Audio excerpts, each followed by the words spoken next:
Hello, everybody, and welcome to another episode of the Project Infinite podcast, the podcast covering the entire multiverse of fandom from movies, comics, TV shows, video games. We got you covered. My name is Rob. I'm here, as always, with Courtney. And Courtney, we're in the second leg of our Zack Snyder trilogy retrospective. Some people would say this is the best leg. Some people will be wrong, but this is definitely the most fun leg. You've never seen Joss Whedon's 2017 Justice League before then. Oh, I've seen it, but I mean, it's not as good as. Oh man, that's tough. I can't say anything good about Joss Whedon. Yeah, I don't think it's tough. That one's definitively just a horrible main movie. Bad all around the board. Bad guy. But yeah, so we are going to talk about 2016's Batman v Superman, Dawn of Justice, brackets, the Justice League is forming in this movie and we need Batman and Superman together on screen. Close brackets. Yeah. Open the brackets because Marvel's kicking our ass. Yeah, open the bracket back up. Wonder Woman's also in this. But before that, we have some news, and if all this news for these next 3 episodes sounds like it's happening in the same week, it's because it is, because we're recording these all in the same week, pretty much. You're revealing all of our secrets. So, Mortal Kombat's getting a sequel, which is fun. Yeah, it is fun. I enjoy that a lot. The first one was fine. It was very Mortal Kombat without the actual tournament, which I thought was weird. Right, it's kind of the Venom thing of you understand the movie that you're getting, so it makes it a little bit better. Was the first one the most sequel bait movie of all time? Sequel bait? You might have a point there. You might be right. Because they didn't even do the tournament in the first one? Right. They did the fight before the tournament? Yeah, they wanted to make sure they sold those tickets for the sequel, and look where we are. So the second one is going to be the tournament, right? It has to be. This might be just be a full movie of tournament. Which is good, because honestly, some of the fighting and stuff was the best parts of that first one. Right, and Kano. And Kano, who I hope comes back. Who will probably come back? Isn't he dead? Nobody's ever dead in Mortal Kombat. True. Especially Sub-Zero. Exactly. So Sub-Zero, spoiler alert for Mortal Kombat 2021, but Sub-Zero got scorched at the end, which is historically happens in the first tournament of Mortal Kombat. Right. He gets incinerated by a scorpion, and then the second Sub-Zero steps up, Bihan, who's like the good Sub-Zero. He's not like a murdering psychopath. So I expect we're going to see him, and then we're going to see probably the original Sub-Zero come back as Noob Saibot, which is historically what happens in Mortal Kombat. Johnny Cage is probably going to be in this second movie. Yeah, I think he might end up just being the main character, whatever actor they get to... He was like the post-credit stinger for the first one. Right. Was, Cole was going to recruit Johnny Cage. Exactly. You have any shortlist actors to play Johnny Cage? I feel like it's got to be somebody like... I almost want them to cast like a character that is basically Johnny Cage, like in real life. I mean, Ryan Reynolds is just the screaming one for that, in my opinion. I feel like he's too big for it. No, he is. That was my point, but that's kind of the archetype that they're looking for, is that. Yeah. They need like a quippy, but like B-movie. You know, actually, in a weird way, who might be able to pull it off? Are you going to say Dacre Montgomery? No, I was going to say Jeremy Renner. You think he's too old for that? Maybe, but I feel like that's kind of the thing with Johnny Cage. He's like a past his prime movie star who thinks he's still like the man. Right. And Renner has like that weird comedic kind of timing. Right. That would be interesting. In terms of look, I think somebody that's getting hot in Hollywood, like I said, I think Dacre Montgomery, but I don't know how old you can make him look to get him there. Because, I mean, he's shortlisted number 1 for Johnny Storm, in my opinion, once the Fantastic Four roll around, but... And also the writer behind Moon Knight is writing the Mortal Kombat sequel, Jeremy Slater. So we'll see how great or good Moon Knight is before we make the definitive judgment. But. Yeah, I think it's fine. I think they knew what they got with that first movie and were encouraged by the results it garnered, especially since it was one of the first streaming movies that they released on that HBO Max Warner Brothers deal. Right. So, yeah. So some James Gunn news, some double-barrel James Gunn news. He's back. Fresh off the ongoing success of Peacemaker, apparently he's getting another Suicide Squad spinoff TV show for HBO Max. I believe his quote was that they pitched it to him and it's just a matter of crossing the T's and dotting the I's. So that's probably happening.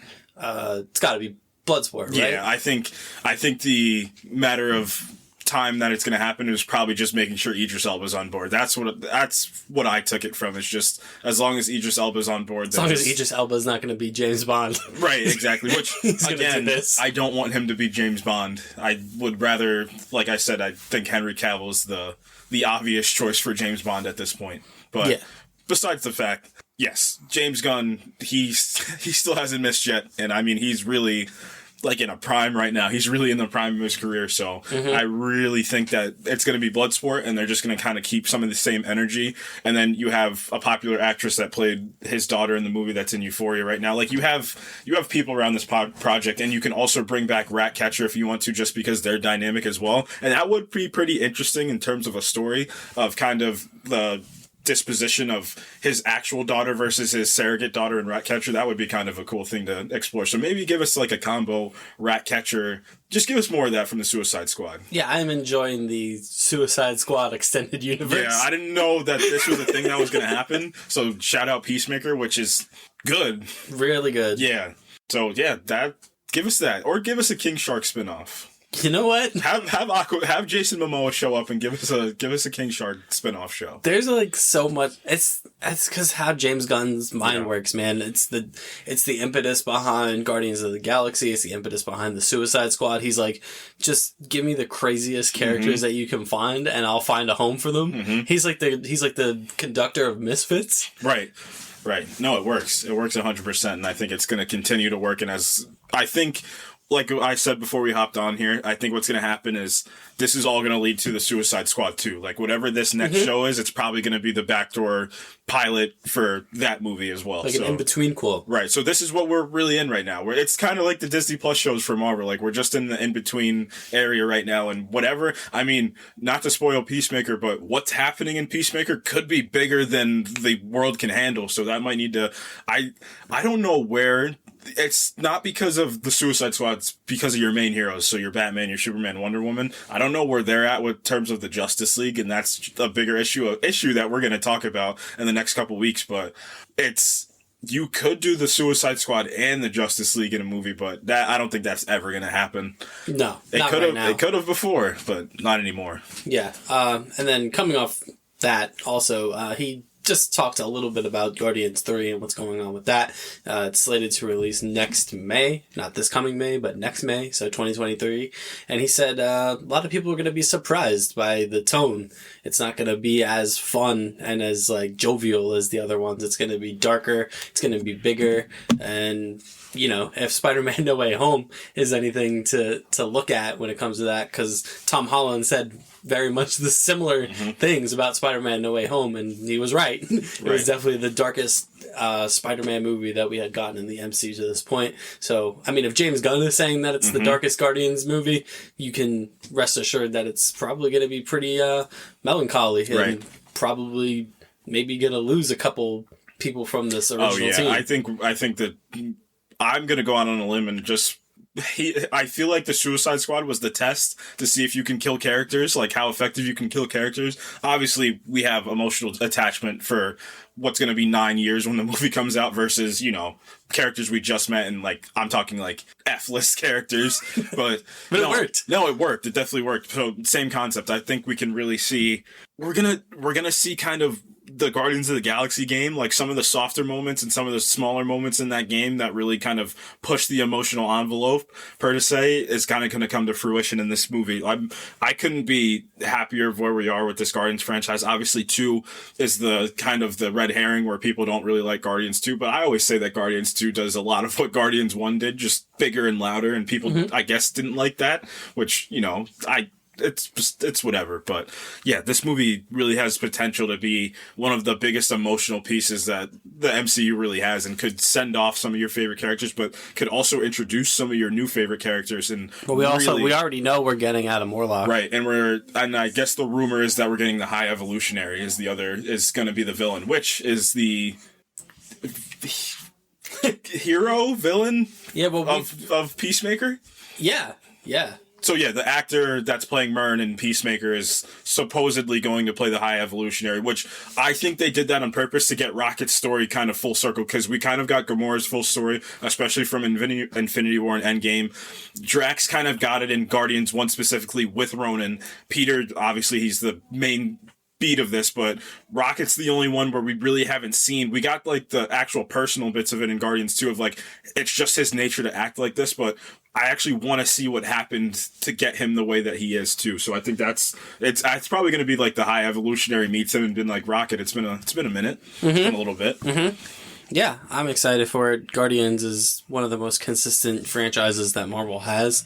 I'd put it right up there with Captain America. Yeah. As most consistent probably across the board. So I'm excited for that.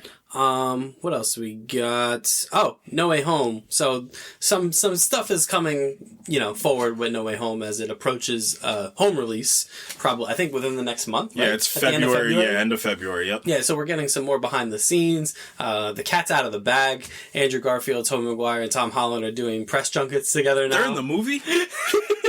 I guarantee there's gonna be that one person that's just like, what? Yeah, spoilers. It's been like 80. It's been 84 years, as Rose from Titanic would say. Yeah, they released official still images of the three of them. They released official still images of the new Spider-Man suit, which is apparently all CG. From what I saw, the new Spider-Man suit, because they wanted to make it as comic book accurate as possible. The script is available now. Widely available, which is good. I read scripts from time to time just for my own personal work. But yeah, script reading is also good because for those of you who don't know script writing, it's it's dialogue, but it's also like usually like 3 to 4 line segments of what's happening on the screen, but also like what the characters are feeling and like their motivations. Right. And it's also camera movement. It's setting up. It's like the basis of storytelling, like character, plot, and setting, like all encapsulated into one. Yeah. It doesn't read Scripts do not read like novels. They don't read like anything else. Yeah.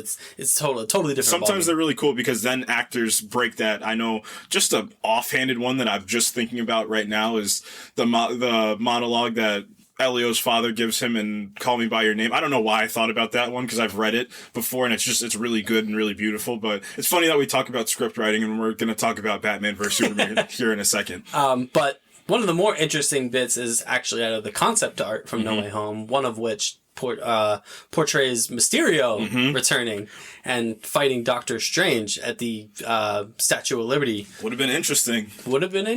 I don't know if that movie can handle all of that. That's my only... I think that's ultimately why it didn't happen. Right. Because there were long time speculation about if this is a Sinister Six, who's the sixth man. And a lot of people thought it would be Mysterio, including returning. myself. I thought it would have made sense. Yeah. I mean, the movie opens on the moment where you hear Jake Gyllenhaal's voice doing the reveal from the end of Far From Home. So it would have made sense to have Mysterio come back, or maybe a Mysterio from a different dimension that has actual powers or something like that. But ultimately, we didn't end up getting that. It makes me wonder if maybe they're leaving the door open for Mysterio to return at some point. Yeah, maybe, like you said, maybe an alternate version of Mysterio as well. Bruce Campbell? I would Mysterio? Love to see Bruce Campbell back and pay off that kind of fan theory that was running around. So I thought that was cool. So yeah, Spider-Man No Way Home's out in a month. So get it on home video if you can. You want to talk about the Book of the Mandalorian? All right, so spoilers for Book of Boba Fett. We're going to give you about 5 seconds to leave before we spoil the absolute crap. And we were going to wait until possibly one of the greatest things to come out of Disney Plus happened. So I hope everybody left. Come back to when we talk about possibly the most controversial comic book movie of all time. But Mando's back. He's back. Not only is he back, this is just his episode.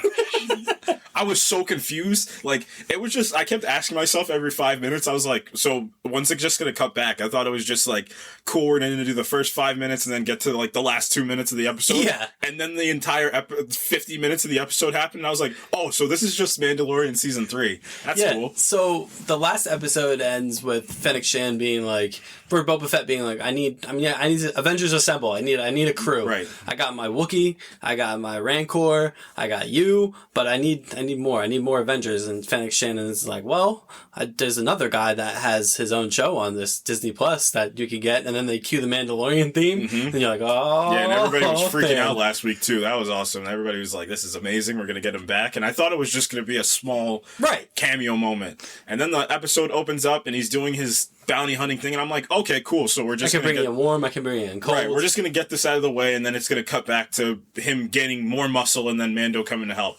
Nope. And then the episode keeps going, and I'm like, okay, so I guess he's still here. And the episode kept going, and I was like, all right. And he's with the armor, and they're doing like the Siege of Mandalore, and they're talking about the Darksaber, and I'm like, wait a minute, is this just a Mandalorian episode? It was just a Mandalorian episode. And it was. What do you think about that? So, it happened, right? And I was like, this is one of my favorite episodes of Disney Plus TV so far, which it still is. But yeah. Is that a good thing? Yeah, and I think I told you before I hopped on, I think they they reversed some of the ordering of some of this stuff. Maybe they didn't. I wouldn't be surprised if they did, only because Boba Fett started tailing off a little bit in the last, just like Twitter reactions or whatever it may be. I think the popularity of the show started tailing off a little bit, and then they said they probably were like, we immediately know how to get everybody back. Breaking clean in case of emergency. I think, or maybe even a little bit more self-aware. Maybe they knew that might happen with Book of Boba Fett. Maybe they watched it and they said maybe people aren't going to be too keen on all of this stuff. Like, I know episode 4 was the big one where people were like, we don't really like this anymore. It was that kind of cyberpunk crew that he recruited, and everybody's like, this is getting kind of boring and very outside Star Wars feel. And then episode 5 happened. They were like, nah, we fixed it. Or that was episode 3. So Episode 4 is when he gets the gunship back. Right.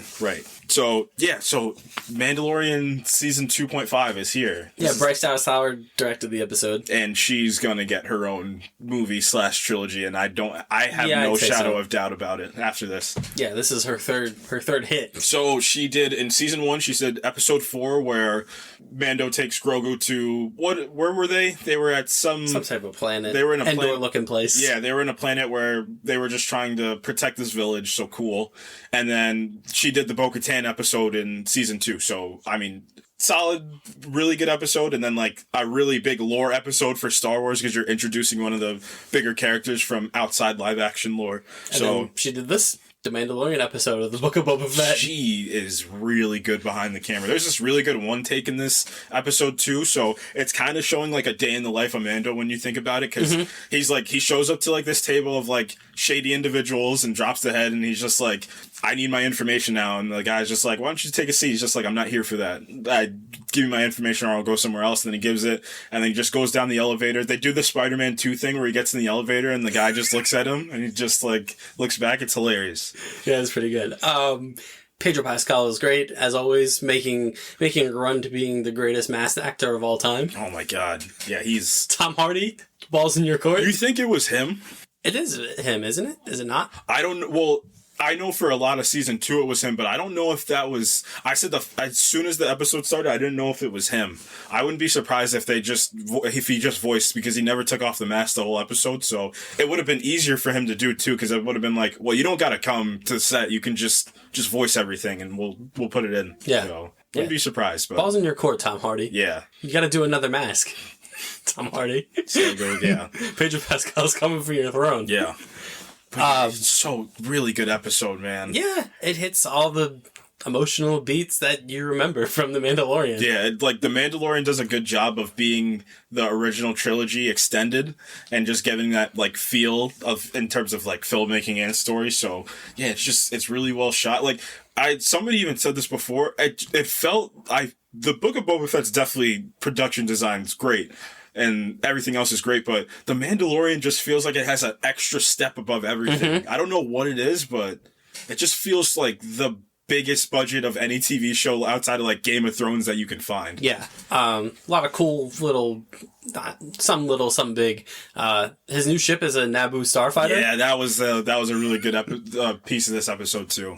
Yeah, really, really fun callback. There's a BD unit, so all you Jedi Fallen Order fans, they were just throwing cool Easter eggs in there. The Jawas are back. Yeah, the Jawas are back. Just Yeah, all those little Star Wars things that you love, those little Easter eggs that aren't too overbearing, they just threw at you and it's just made. But I like when shows or movies do that and they actually pay it off. Like, it's not just, oh, here's this for this sake. Like, the BD unit actually does the Fallen Order thing where it maps something, it scans something and maps something out for you. Like, and then the Naboo ship, like, you need something that's for you because you do. I love how they cleared out the compartment because obviously Grogu's probably going to fit in the droid compartment because, you know, but it's smart about the way it goes about its kind of connective tissue and its lore. So yeah, and then Fennec Shan shows up and she's like, "Hello," in case you forgot. Yeah, this is the Book of Boba Fett. This isn't the Book of Mandalorian, bro. Hey, man. Yeah, you're hogging all the screen time. Yeah. So he's gonna be in these last 2 episodes, I think right? so. Yeah, he's gonna. What does he? Oh, he's gonna be kind of how Yelena was in Hawkeye. That's how I'm thinking they're gonna do it. He's just gonna be in the episodes. So this in itself was controversial, but it's going to be real difficult for these last 2 episodes to exist with him on the screen without it being the Mandalorian taking over the show. Yeah, and that's the big argument from this. And I can definitely, before I think I was caught up in the hype of just being like a really good piece of Star Wars content, and now if you look at the bigger picture, because I was struggling, like, once I started looking outside of the box, I was like, isn't this the Book of Boba Fett? Like, that's not particularly great. So, yeah, this isn't even a crossover episode. No, this is just his episode. It's just an episode of The Mandalorian. Right. Yeah, it was just a very interesting thing to do from like an outside realm, but kind of inside of The Mandalorian. A great episode of The Mandalorian. Great episode of The Mandalorian. Yeah. I just wish it happened in The Mandalorian. Yeah, now, you got people who just watch The Mandalorian, don't particularly care about Book of Boba Fett, but now they have to watch this. Yeah, and the only thing that kind of sticks too is they didn't even do it in a way where you would have had to watch the Book of Boba Fett the other 4 episodes to get here, because you don't need to watch the other 4 to get here. You could absolutely just watch this. You could skip the other 4 and just go right to 6, I guess, wherever it takes place, and probably kind of understand where it's going to. So I'm torn. To be fair, I mean, I didn't hate it as an episode of television. No, it was. I just wonderful. Don't like what it did to this show, because this show is about Boba Fett, and I feel like the show has a lot of work to do in these last 2 episodes. Yeah, it does, and that's an issue as well, because you started getting, like we said, because it's funny, we talked about the first 2 episodes, I think, in one of our episodes, and we were like, we were high on it, and then 3 and 4 came out, and I started. It felt like he was, it was going to be stuff about maybe rectifying his past as a clone. Like there's like Camino flashbacks. I'm like, oh, this is interesting, but that's all gone now. Like that, and now it's just him versus the Pike Syndicate. And the only thing I feel like that's gonna save this for people who are kind of off the show is if the powers that be behind the Pike Syndicate happen to be like somebody. You know what I mean? Like, right. Is it Emilia Clarke's character from Solo? And then it's just the Pike Syndicate. It's actually just Crimson Dawn. Right. Which, I mean, could still happen. Right. But, that's diving into WandaVision speculation. Like, is Maul going to show up at the end of this? It's funny. I was watching some YouTube videos after this episode, and immediately it was like, are we going to see Mace Windu show up? Are we going to see Grogu? And I said, slow down. Whoa. We're doing it again. We always do it. Slow down. Yeah. I feel like people are...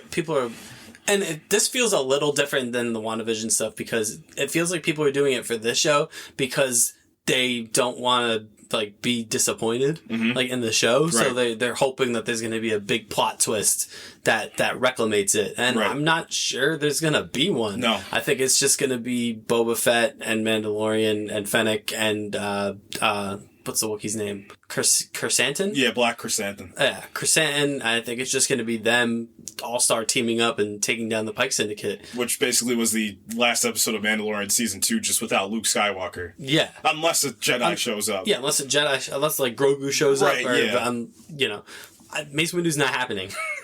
Samuel Jackson's busy. Yeah. Or is he? Because he probably would have been at the Disney site because he was filming Secret Invasion. Who knows? Who's to say? Who is to say? But now the main event. Just how this movie was sold, the main event of 2016. Oh man, boy, was it. We're going to talk about that a little bit. Yeah, I want to talk about the background of this and kind of the, the other things that were happening while this movie was being produced and coming out. So, this comes all the way back. off Man of Steel, right? So Man of Steel comes out and they're like, hey, we should probably do a sequel to this. And they're like, yeah, we could do that. Or we could do Batman and Superman together. And then they looked over at Marvel, and Marvel was like, we're doing Captain America Civil War. I mean, your move, DC. Mm-hmm. And they're like, crap. All right, we're going to do this. Mm-hmm. And yeah, Batman v Superman, Dawn of Justice is the spiritual sequel to Man of Steel. It's there. It's the sequel in name, kind of. They got Ben Affleck back. Okay, so yeah, I want to backtrack to because I think Man of Steel came out in the summer of 2013. So I remember this vividly. There was the still image of Ben Affleck as Batman, and then it was because I don't know what it is about the DCEU. They get all their promotions super, super early, and then you're just sitting there with this for for years. It's not because Marvel and other properties do it by kind of months, but this does it by years. This was a marathon to get to Batman v Superman. Yeah, it was. Because it was the end of, because I think it was November, December 2013 or early 2014. We saw the first image of a movie that wasn't coming out for another 2 years. It was so long to get here, and there was no other property in between that time. You probably could have done a Batman movie in between that time. Or you could have done a Superman movie in between that time. To be fair, this goes all the way back to 2007, if you want to be technical about it. When you go to I Am Legend, and there's a Batman v Superman, the logo is in the movie. There is. The logo is in I Am Legend. Yeah, it was. That's crazy. That's nuts. So yeah, Ben Affleck, his struggles with Daredevil are well noted, and nobody ever thought he was going to step into the superhero role ever again. Yeah. And then especially Batman. Yeah, because it's not because as much as I love Daredevil again is not A-list. He's not. So you're kind of rolling with the punches of your career. Did he do Argo before or after? I think he did it before. Before. I know. I'm thinking before. Not before Batman vs Superman. Before Man of Steel. Before Man of Steel. I think because it was 2012, if I'm not mistaken. Yeah, I think you're right. Out in. So I mean, 2012. Yeah. So he's an Oscar winner, and he was behind the camera for that. So his career's really kind of refined at this point. I know Ben Affleck has a lot of personal struggles as well, but I mean, by the time this movie did not help. It didn't. Then it sucks because it didn't help mentally for him because. This guy's in the best shape of his entire life, and that's what I want to get into first. We can kind of talk about some characters first, and we'll just start right with your titular non-superpowered superhero in lore. Man, I guess, I don't know if this is a hot take or not, but this is, until March 4th, this is my favorite Batman I've ever seen. I think what he encapsulates is that, grizzled Bruce Wayne of, not live action, you mean, right? Well, correct, live action, because Kevin Conroy obviously takes the cake on this, but what he kind of captures is, it's this very rough and rugged, that Bruce Wayne that's, sitting in the Batcave, in his suit with the cowl off, just looking at a screen, that's exactly what he does. I think I told you before we hopped on, because we talked about script writing a little bit before, how you kind of write dialogue for characters to not make it super cinematic or whatever it may be. When he's just sitting there saying nothing, it's some of my favorite Bruce Wayne that I've ever seen. He has this aura about him, which is really, it's evident and it's present the whole time. Yeah. And I think as far as the stuff where he's by himself and everything, I think it really works. Yeah. Talk about, the stuff where he's in the Batcave, just chit-chatting with Alfred. Right. Talk about the warehouse scene is maybe the best Batman action sequence ever. Right. And there's this little moment that's in this movie. So it's the Bruce Wayne being trained that I really enjoy. And it's just this moment where he's with Anatoly Knyazev. Did I say his name right? Close enough, yeah. Arrow fans. There's another one in here. So he goes to this auction because he's trying to figure out what the shipment is. Because I believe the shipment's carrying the kryptonite or whatever it may be, so we can steal it to use against Superman. But there's just this this moment where it's like it's a criminal place. So there's like an underground fight, there's a bar, whatever. So the fight's happening and one of the fighters drops into Bruce Wayne and then he just whispers something in his ear and like he just counters and hits the guy and he just drops him. And then there's another moment when he goes up to KG Beast and he just lays his phone down and then he's just talking to him and he lays his phone up and it's just like 100% upload. Like those are Bruce Wayne things to do. Like those are Bruce Wayne as Batman things to do. And just those small moments I really think are refreshing. Mm-hmm. So going back to the concept behind this movie, not only are we going to introduce Batman to the DCU and revamp him, he's going to be a seasoned Batman, well seasoned, right? Maybe well done, right. Batman. So I believe he's 45-ish around the time. He's 20 years into being Batman. Right. So he's like a long time. Yeah, 45 to 50 years old. It's a lot of work to be doing off screen. Right. Yeah, and I don't know if this it doesn't capture, in my opinion, like. The only thing that saves this is Ben Affleck's portrayal as Batman, because that's the only thing you believe, because the exposition I don't necessarily... The character certainly doesn't come across as that seasoned or experienced. No, because he falls for a lot of stuff. Yeah, and I mean, that's the single biggest issue of this movie is the convenience that happens in here is just borderline ludicrous at points.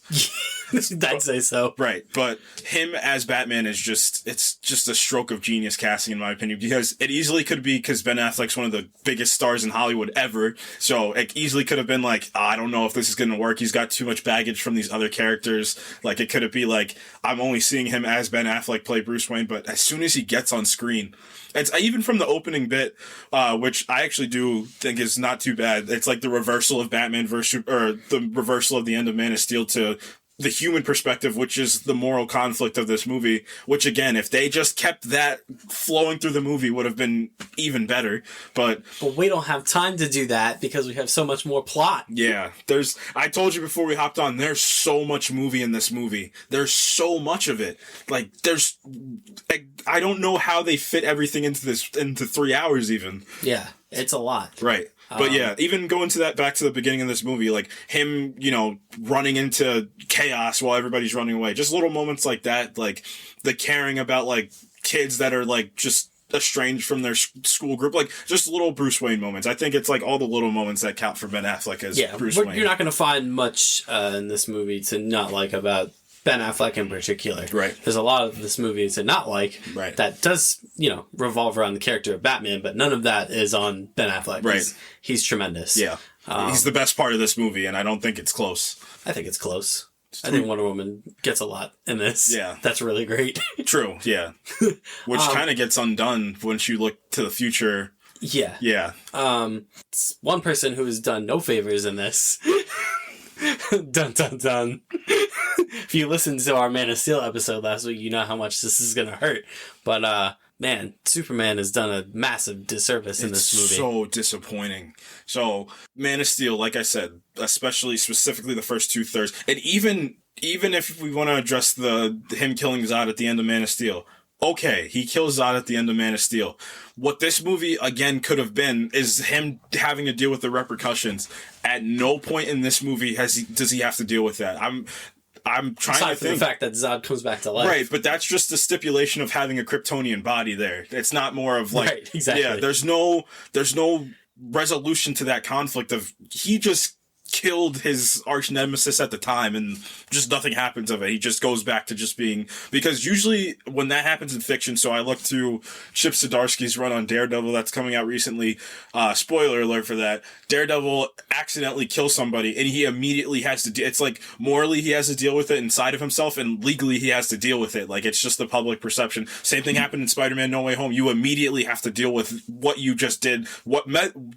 Whether it may be true or not, you have to deal with it. Like, he does not have to deal with him killing Zod in this movie at all. No, in fact, he gets in trouble for a totally different thing. Exactly. Right. Yeah, it's a disappointing kind of spotlight that's put on him, especially because, I thought at least a little bit Snyder understood what he was trying to do in Man of Steel. And then in this, it's just gone. Right. It's, like, all of that nuance is gone. Yeah, that's what I think. That's what I think the biggest thing is. It's those small moments. It's the nuanced moments, like kind of peeling back the layers of Superman and getting down to Clark Kent. I think that's the biggest disservice to Henry Cavill is there's no work for him as the only work for him is just to make sure that he knows knows that Batman's doing bad things in Gotham. And to save Lois Lane. And to save Lois Lane. Amy Adams somehow stumbles her way into this movie and stumbles her way into more trouble. Somehow. I don't understand. And then you said last week about the Superman and Lois actress as Lois Lane and how they write her, and she's very integral to even last week's episode, super integral to that plot because she has the B plot, but the B plot actually kind of makes sense and has credibility. Because Lois doesn't have a B plot in this movie, her plot revolves around her relationship with Batman. And again, what they give us the tease in the first part because she goes to Nairobi in the first part and, she knows that he can save him, which he does. And then it just turns right back into her being a damsel in distress right there. It's like she's in the desert doing her investigative work. It's like the same thing they did in Man of Steel when she goes to the Antarctic, like she does here. She goes to Africa and they immediately just throw her back into being saved. You know who else goes to Africa? Jimmy Olsen. Jimmy Olsen's in Africa. Oh, not for long though. No. He gets shot in the head. Yeah. So they killed Jimmy Olsen in the first 20 minutes of this movie. Without properly even saying he's Jimmy Olsen? No, they just said, "Hey, I'm James Olsen, I'm a photographer." And then he is working for the CIA. Yep. And then he dies. Yep. Pretty integral Superman character to just kill off. I think what Jimmy Olsen does is relate Clark back to, because you need a friend. You need some friends in your life too, because you can have your love interest, but you also need some friends. So him and Perry White in the paper itself are supposed to kind of be that balance of looking at Superman through the lens of public perception versus Superman seeing these people that either love him or hate him, or Clark Kent having his friends that he needs to protect. And they just immediately do away with a character that can help with that. A character that can help with Henry Cavill's development as Superman. Character that could have been really great in Man of Steel 2. Right. It's just killed. So what else? Who else is in this? Jesse Eisenberg is in this. Yes. Okay. So we have our main villain, and it was inevitable. Mark Zuckerberg. Yeah. He just plays a tech billionaire. That's it. There's nothing inherently Lex Luthor about this person at all. Yeah, I know there's some older Superman comics where he has the hair, he's a little bit more unhinged and a little bit getting, not anywhere near Joker, but kind of a little bit more off the rails version of Lex Luthor instead of this cold calculated version we're used to. And I don't buy it. I really don't buy it at all. And I wanted to buy it. Me too, when he got cast, it was the Heath Ledger thing, right? Mm-hmm. When Heath Ledger got cast as the Joker, people were like, absolutely not. Mm-hmm. Nope, not on board. I'm like, I'm kind of on board. Yeah, it's the whole thing of the Elon Musk type of thing. This, this guy that has this company that it was inherited to him, a modern day version of what a billionaire would do with his money. But he has daddy issues. I'm pretty sure that's the problem.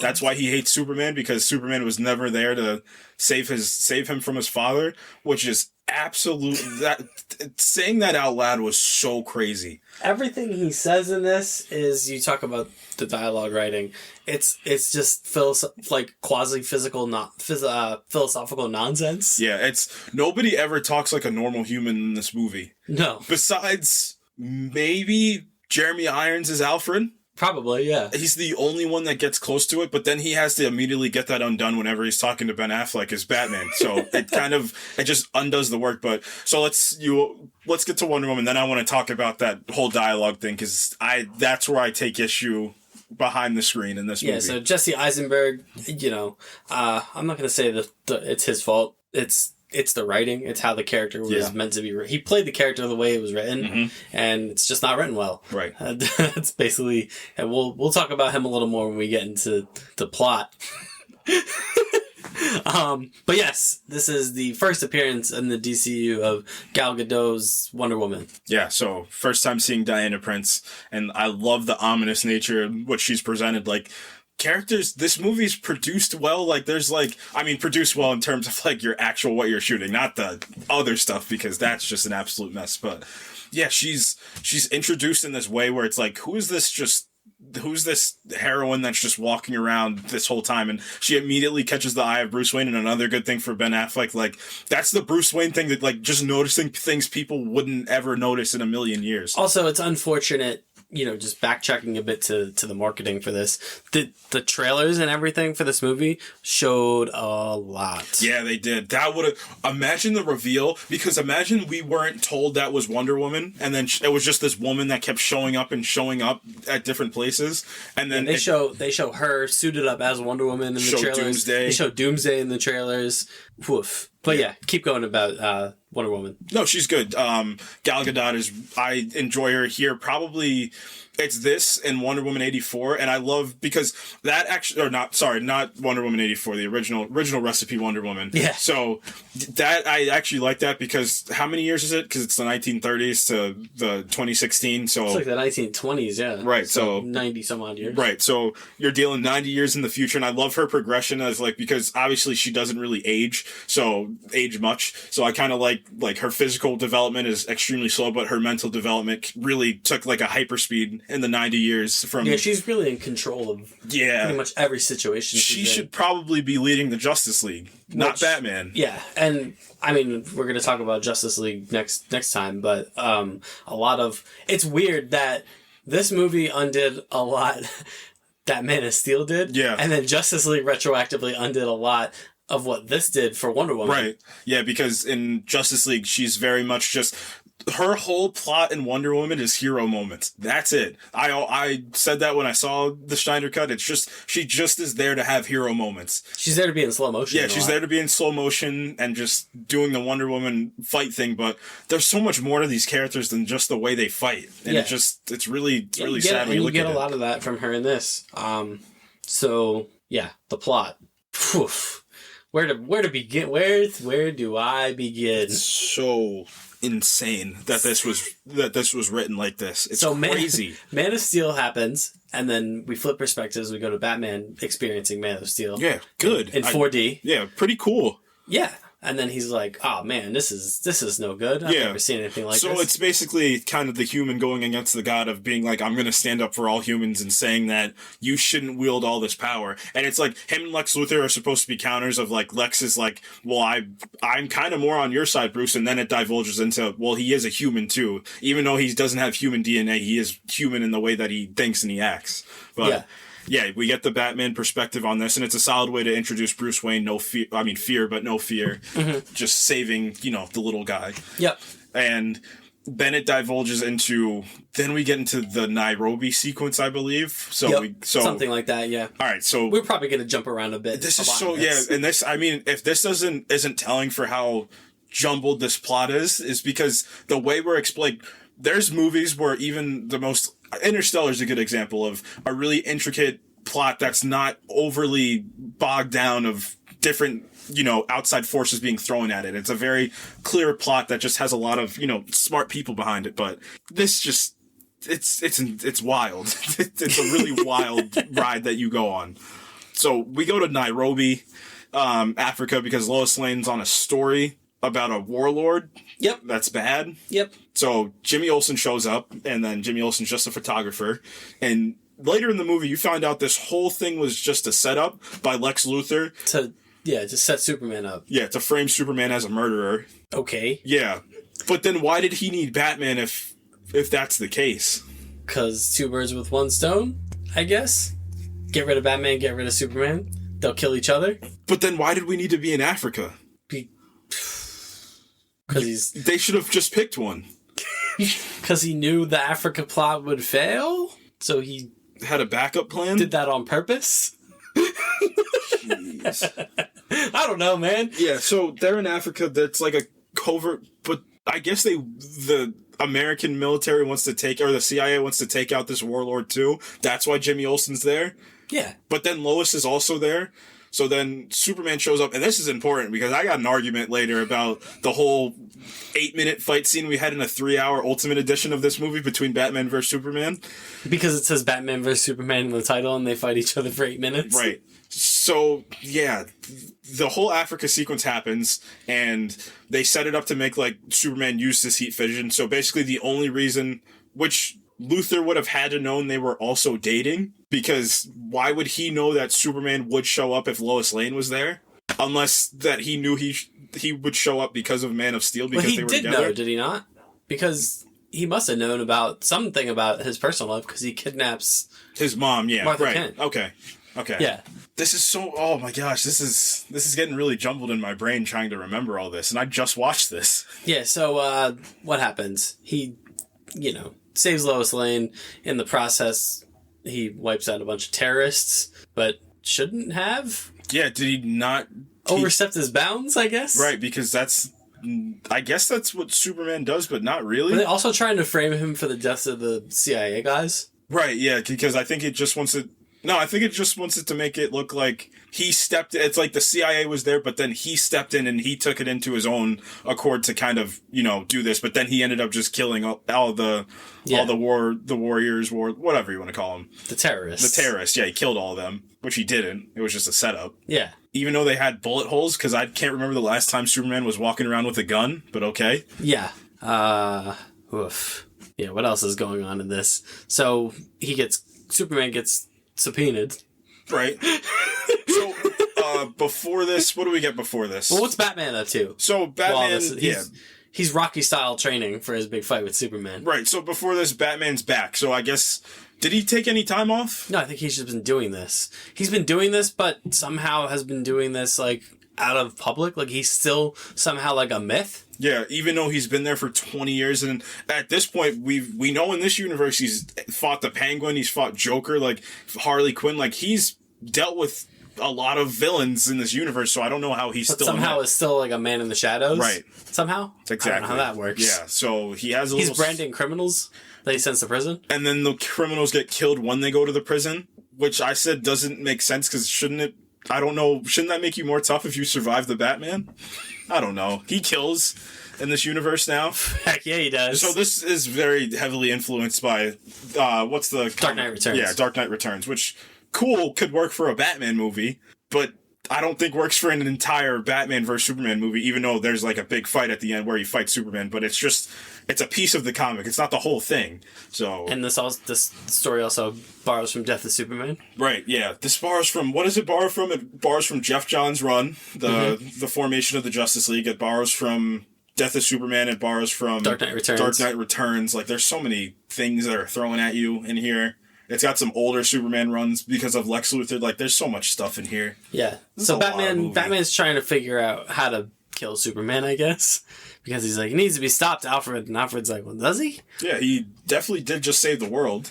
And he's that's, yada yada power, unchecked power, something. Philosophical debates that just don't land here. I don't talk like a real person. Can we get that out of the way real quick? Sure. Yeah, that's a big part of this movie where on my rewatch I said, why are we talking like this? This is the language is so verbose and so overly, smart for itself. It's just nobody talks like this. This is nuts the way they kind of go about their lines, and the line delivery is fine, but the way they talk about their lines is just it's crazy. Yeah. Why nobody says this?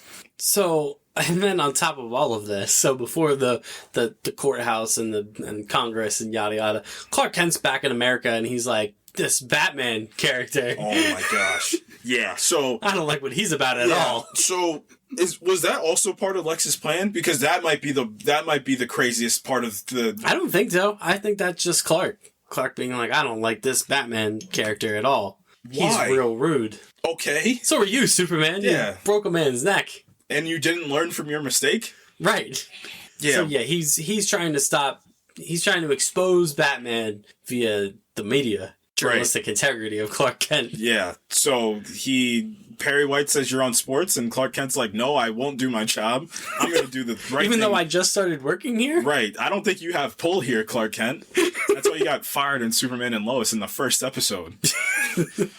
Yeah, so that's happening. And then Luthor is trying to grease the palms of Senator June Finch to allow him to take kryptonite so that there's a deterrent against Superman, against Kryptonians, against any extraterrestrial metahuman threat. And she's nope, not gonna let you. And he's well, I'm gonna do it anyway, because he makes a little plan with one of her subordinates, and he's get me onto that ship where they're storing General Zod's body, and that's not good. And the scout ship. Yeah. Yep. because he's trying to get the kryptonite, and he's also trying to do something with General Zod. Right. ... Which we'll get to later. So meanwhile, there's a lot of meanwhiles in this. Yeah, there is. Bruce is investigating LexCorp because he's trying to get a hold of the kryptonite, presumably, or get a hold of whatever it is that Luthor's doing. Right, because Luthor's up to something, and he realizes this, that's part of Lex's plan, is like make sure Bruce is in the circle. Yeah, get him invested in this whole thing. Yeah, and so he steals like a flash drive, and then he runs into Wonder Woman. He's like, "Oh, you're interesting." Yeah, and she's like, "Yeah, whatever, get out of my face." Yeah. So he's decrypting his drive that he steals, and then he has a nightmare. But is it real? Well, is it? We'll never know. Not even the Snyder cut let us know if this is real or not. So this does not help his Superman problem, because now he's having nightmares of a future where Superman is evil. And he's like, I'm justified. And then the Flash shows up. Ezra Miller's Flash shows up for the first time, and he's like, hey man, Superman is a bad guy. Make sure Lois Lane, nothing happens to her. Yeah, he says that Lois is the key, and find the others. And then he's gone. In a flash. Oh, so good. That was so good. So Batman's like, well, that was weird. Yeah. Let me decrypt this drive. Lo and behold, it's Lex Luthor's Pinterest profile. It's a crazy way. That's a nuts way to put it. This Pinterest profile. But yeah, so on the file is basically, hey, there's these other metahumans that are around because with complete logos. Yeah, completed logos. So now when Batman makes all their cool, lockers and stuff, he doesn't have to think about the logos. They're just made. But trademark. Right. So basically Lex had this whole idea that Superman would only be the first in a line of super beings that would kind of overrun the planet, if not put in check. Yeah. So that's basically Lex Luthor's whole thing. He doesn't like anybody with powers because if they have these powers to do these things, why can't they save people like me from people like my father? Yeah. So there's a speedy guy who's the Flash. There's a guy swimming towards a camera, which is, we presume, is Aquaman. And then Batman's like, wait a second, I know that woman in that picture. That grainy picture from 1930 something. Yeah. So he sends her an email. He's like, I know who you are. This look familiar? Which is real creepy. Don't do that. Yeah, he's just like, who are you? How old are you? Like, stop playing 21 questions with you me. up, question mark? Yeah, that was weird. Age, sex, location? Yeah. Batman, you dog. So yeah, Wonder Woman's like, well, I'm getting out of here. Yeah, and then we jumped so far forward in this movie because now we're towards the end, but there's still so much. We have to go back to Congress. Yeah, we do. And then Bruce tells Alfred, he's like, I'm going to steal the kryptonite to kill Superman. And Alfred's like, I guess. Yeah. You never listen to me anyway. Yeah, so. and then basically Alfred's trying to tell him he's not our enemy. Like, he's actually a guy that's just trying to help. So we get to the congressional hearing, right, that Superman's been subpoenaed to. Apparently in this synopsis that I'm reading, it is a congressional hearing to question him about Metropolis and Man of Steel and what happened with Zod. So it took them 3 years to do that? Or 18 months, sorry. Movie time. But yeah, so apparently that's what this congressional hearing is for. And then Superman shows up. He's like, hello, I'm Superman. I'm here for my subpoena. And they're like, well, what happened with General Zod? And then a bomb goes off. Yeah. So now we have to go back and talk about that. Yeah. There's so much movie in this movie. That's going to be my catchphrase at the end of this. I'm going to wake up in the morning in a cold sweat just being like, there's too much movie in this movie. Yeah.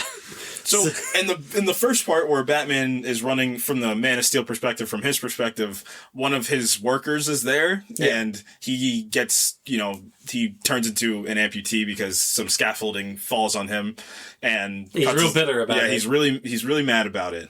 And Lex Luthor gets to him. How does Lex know all this? Oh, wow. He really knows everything. Yeah.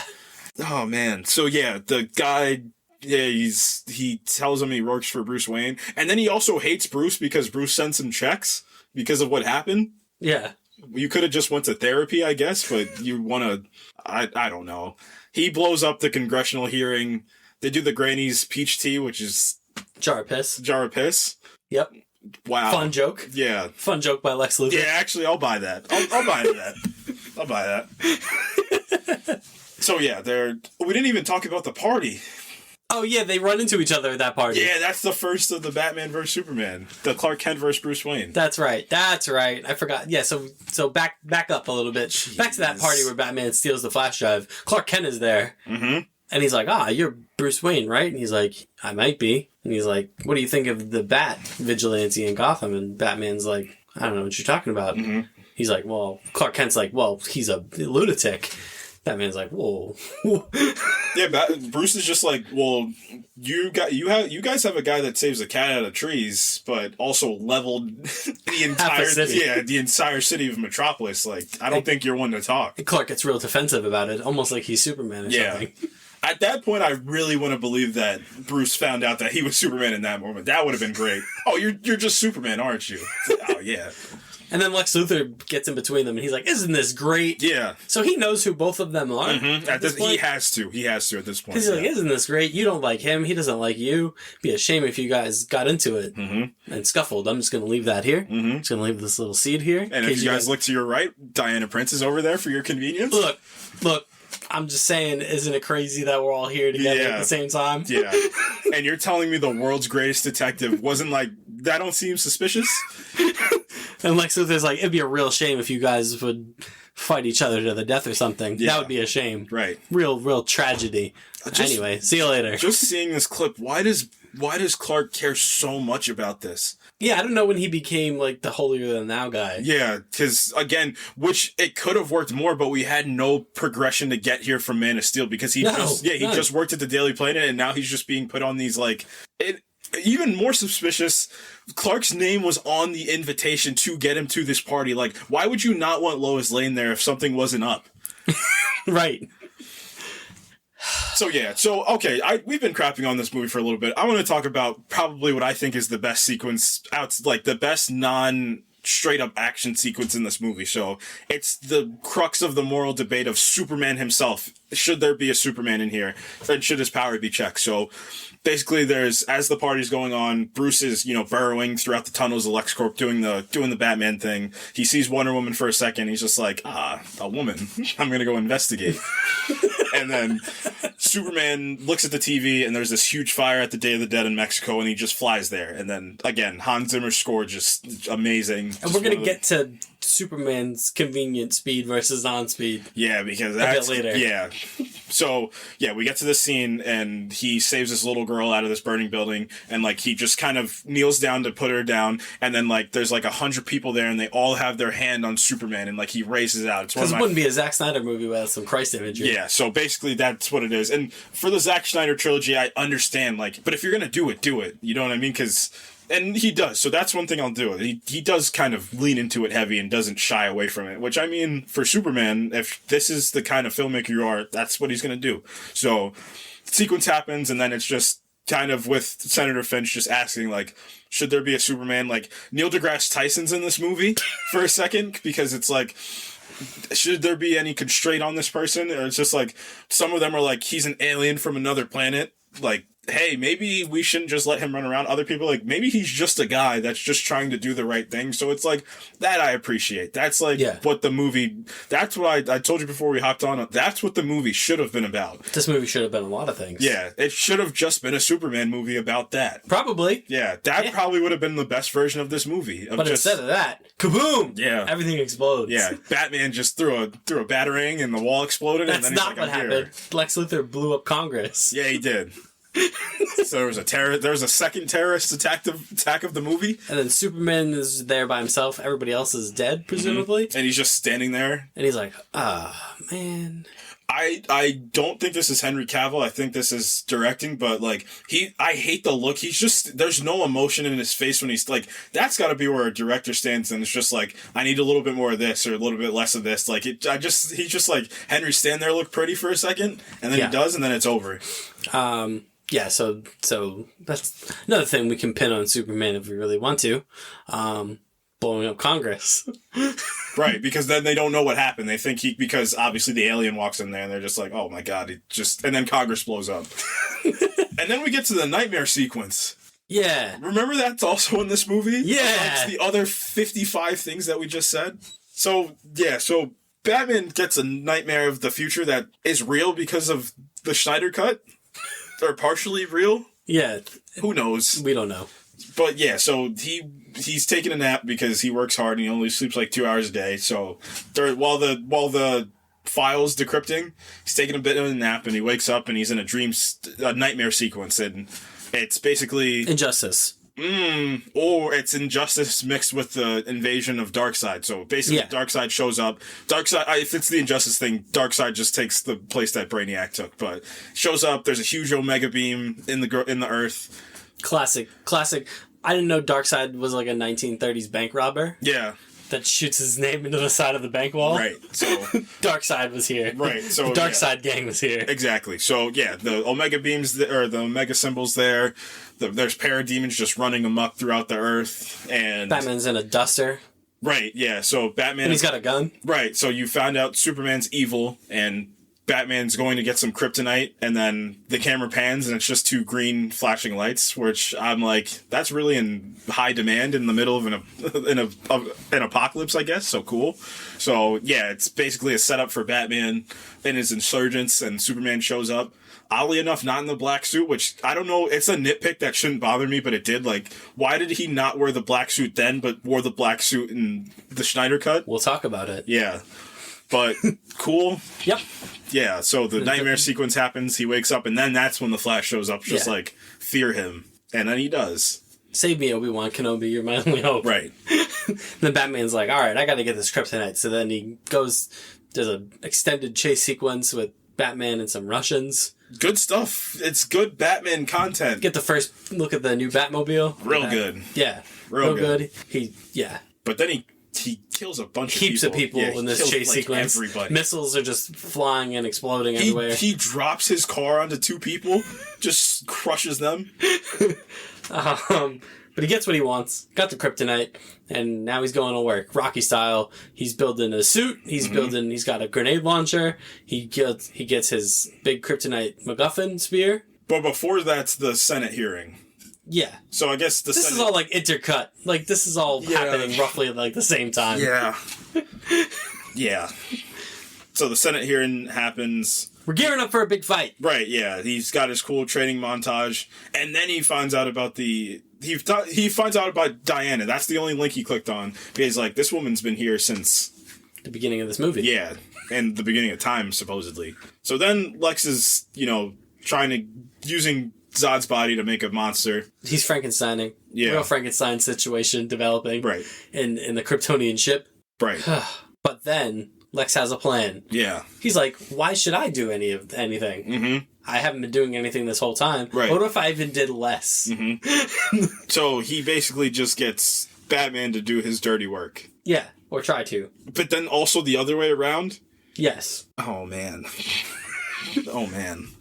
So he's like, all right, look, I've figured this out, Superman. You only care about literally two people on this entire planet. Mm-hmm. So what if I kidnap them both? Which he does. Yeah. He gets the Russians to do it. Mm-hmm. To kidnap Martha. Martha's back. Mm-hmm. Diane Lane, hello. And then he kidnaps Lois. And then he's like, hello, Superman, if you can hear me. I know you can hear me because you have super hearing. Mm-hmm. I've kidnapped your woman. Superman's like, you what? And he flies to LexCorp, and he's like, oh, funny, you should be here, Superman. What if I just push Lois off a building? Yeah, he saves her. He saves her, of course. And then Luthor's like, I knew you'd do that. Look, this Batman character. Yeah. Problematic. Wouldn't you agree? Yeah. Superman's like, all right, I would agree, but I don't like you. And he's like, well, you're gonna fight Batman for me. And Superman's like, why would I do something like that? And he's like, well, I've kidnapped your mother. He's like, the one woman you loved before the love of your life is your mother. So go try to save her. And then Superman's like, joke's on you. My mom exploded on Krypton. He's like, your other mom. He's like, oh, no, you're right.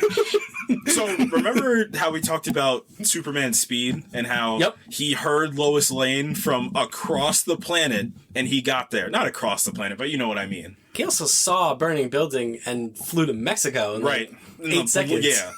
So basically what Lex tells him is that if you go to save your mom, I'm going to have her killed. Yes. Because KG Beast is standing right there with I don't know why he's using a flamethrower. Like, I forgot about that. Doesn't he just have super breath just in case she gets set on fire first? She might have a minor burn wounds. I forgot that he was holding her hostage with a flamethrower. Yeah. That's amazing. Yeah, a gun would be much better in that sequence. But, so, we talked about the speed. So you're telling me the stipulation is if you don't fight Batman, I'm just going to have your mother killed. You're telling me he couldn't fly to that place, pick her up, and fly her out of there in the blink of a... Even pick her up. He could have just flown through KG Beast and flown out of there. Right. In one move. Yeah. Doesn't happen because nobody's smart in this movie. So he goes to fight Batman, and it's here. Well, he goes to be fair, he does go to talk to Batman. Oh, yeah. And then Batman's just not having it. He's like, excuse me. Yeah. Just set up so very, very, very Dark Knight Returns heavy. Batman pulls down his Saw clown mask, and he's like, do you want to play a game? And they just hit Superman with heaps of traps. Yeah. It's good. It's fun. It's a fun fight. Yeah. There's the sonic cannons. Like, it's everything. I have one issue with this fight. It's the planting of the kryptonite spear. Yeah. You have to, because Superman easily could have just flown him away, right? He could have flown him into space. Yeah, he could have. Take him away from that situation, but I guess he doesn't. He puts him. Yeah. So there's a big, I wouldn't even say a drawn out fight. It's a bit. Mm-hmm. It's like a 10-minute fight, and Batman's hitting him with the grenade launcher. He's hitting him with like machine guns. Mm-hmm. He's like, Superman's getting increasingly more annoyed, which I actually kind of liked about this scene. Is like Batman's hitting him with all this stuff that can't actually hurt him, and Superman's like, look, you're getting on my nerves. He's like, I'm gonna let the machine guns pass. So can we just talk this out? And Batman's like, sonic cannon. Superman's like, all right. That one kind of peeved me a little bit more. Can you relax, man? He's like, but I'm still willing to talk this out if you want. And Batman's like, kryptonite gas to the face. Mm-hmm. and then this is the first time Superman's as human as human can be. So pretty cool. Batman starts preaching a bit. He's like, you smell that? You feel that? Mm-hmm. You feel that? You're a man. Mm-hmm. You're a man. I'm just going to pummel you now. Yeah, because I'm trained by the League of Shadows. And you are not. You're just a guy in a cape. Yep. It's the same Zod argument. Where were you trained? On a farm? I'm about to beat the crap out of you. Yeah. And he does happen again. Yeah. And then Superman gets his powers back, and he starts beating the brakes off of Batman. Yeah, he does. Yeah. Whatever mech suit or booby trap is no substitute for a little yellow sun. And then, so you go back to like nobody's smart in this. Batman fires another kryptonite grenade at him, and Superman catches it, and he's like, haha, I stopped it. And then it explodes in his face. They did the Loki thing from the Avengers where Hawkeye shoots the arrow and he looks and it just explodes. But he already got hit with that kryptonite grenade the first time. Yeah. Does he not know just to chuck it over? Isn't he supposed to be super fast? Doesn't he have super speed? This is the slowest super speed until it's convenient for him in Justice League where he can just keep up with the Flash. Yeah, like, look, I caught your grenade. And Batman's like, did you? Kaboom. Yeah. So he gets kryptonited again. Somehow he falls for that gag 3 times in this fight. He does. Like, dude, just after the second one, just drop that guy in the ocean. Isn't Clark Kent supposed to be kind of smart? Yeah. I guess he's not battle smart because that's just... After the first one, you should be like, all right, I'm punching your head off now. Right. So then Batman... Or I'm at least, like, disabling you. Yeah, so Batman takes him into an abandoned whatever. And Superman takes him there. Oh, yeah, and then Batman just... Conveniently. Yeah. Again, convenience. Yep. Right. Superman takes him to literally the one place in the city where Batman put his kryptonite spear. Right. So, yeah, they're there, and he's... Superman's weakening, and he doesn't understand why. Yeah. And then Batman's like, aha! Here's a kryptonite spear. It's curtains for you, buddy. I gotcha. Yeah. Got you right where I want you. Meanwhile, Lois Lane is there. Right, because she easily could have went away, and then she calls Perry, and she's like, I need to get to Metropolis right now. And Perry's just like, I'll send a chopper for you. I said, Perry, you are the worst boss ever. Yeah. And then it's over. Batman starts getting real preachy again. We're here. He cuts his cheek. We're here. He's like, aha, you bleed. Look at you. Look at you. You're a regular man. It's time. And now I'm going to stab you in the chest. And Superman's like, wait. Save Martha. And then Batman loses it. Yeah, Batman turns back into a 10-year-old kid that just watched his parents die. And he's just like, why would you say that name? Listen. Like... You were trained by the League of Assassins. You fought in Gotham for 20 years, and you're telling me this guy saying your mom's name is what caused you to stop. Yeah. Absolutely not. Has he never heard that name spoken out loud in his life? Absolutely not. That would never happen. I picture a world where Bruce Wayne's just walking around the street and he hears like two people having a conversation and they're like, "Hey, Martha," and he grabs them and is like, "Why did you say that name?" Right. Right. I know people try to it's either side of the coin. It's like, this is the worst. Listen, it's not the worst thing that's ever happened in a movie before. It's up there. But it's ludicrous. Like, it's so insane that this is the leap in logic we get to, that's how he believed. And then Lois Lane shows up and then just kind of clarifies that's his mom's name. And then Bruce hearing that and then thinking about his mom dying is just like, oh, I don't want to see his mom die. Maybe he's like, I also have a mom. Yeah, maybe he is a human. And then, then he's like, how about you go deal with Lex and I'll go. And Batman's like, well, why didn't you just say that to begin with, Superman? Why are you trying to kill me? Superman's like, okay, look, Lex Luthor kidnapped my mom. She's in this warehouse. Could you go help? I gotta go deal with Lex and stall for. They should have just done this the other way around. Mm-hmm. Superman should have went to the warehouse and Batman should have stalled Lex. Exactly. Because what's Lex gonna do?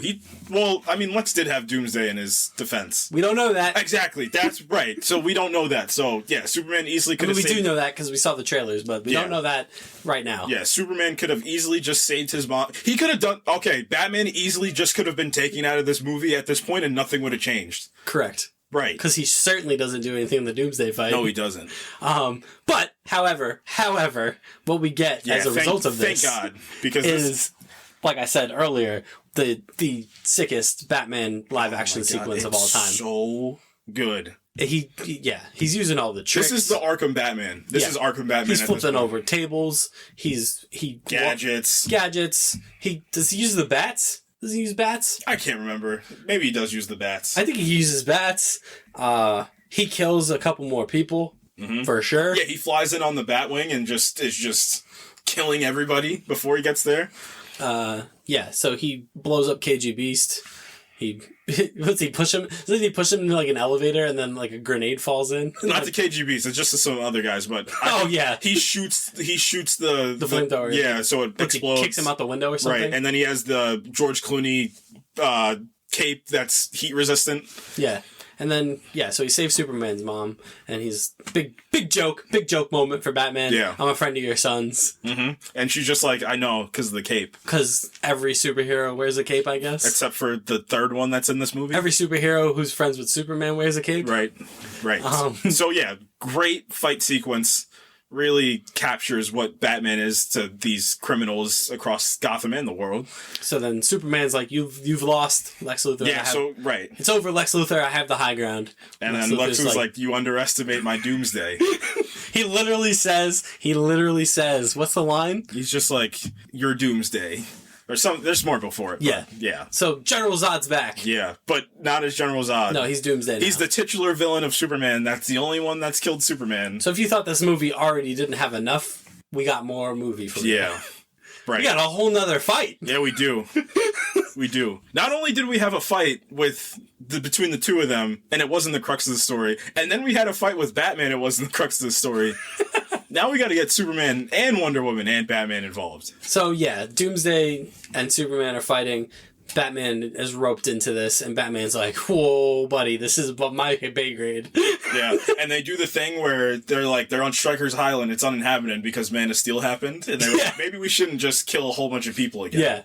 Yeah. So big fight, another big fight, ding ding, and then Wonder Woman shows up. Yeah, so she's back. Cue riff. Yeah. Right.